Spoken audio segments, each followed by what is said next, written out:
و اما زندگی موسی جعفر یک زندگی شگفت‌آور و عجیب. بسم الله الرحمن الرحیم. اللهم صل علی محمد و آل محمد.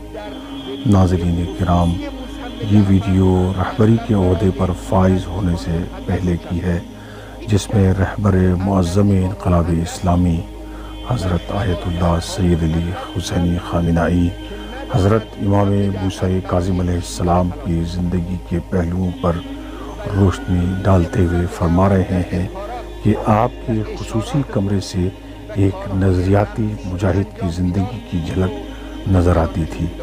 کمرے میں علامتی طور پر ایک کھردرا رزمیہ لباس آویزاں تھا، ایک تلوار لٹکی ہوئی تھی اور قرآن مجید رکھا ہوا تھا جو آپ کے جہادی مکتب فکر کی غمازی کرتا تھا۔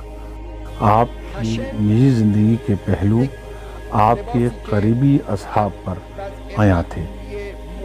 مرفه عادی دور هست، یعنی به تعبیر امروز ما میشه فهمید و میشه گفت لباس جنگ. این لباس رو موسی جعفر اونجا گذاشتن، نپوشیدن به صورت یک چیز سمبولیک.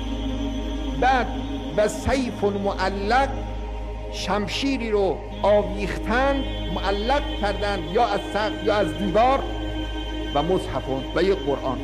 ببینید چه چیز سمبولیک و چه نشانه زیبایی است در اتاق خصوصی حضرت که جز اصحاب خاص اون حضرت کسی به اون اتاق دسترسی نداره. نشانه های یک آدم جنگی مکتبی مشاهده میشه.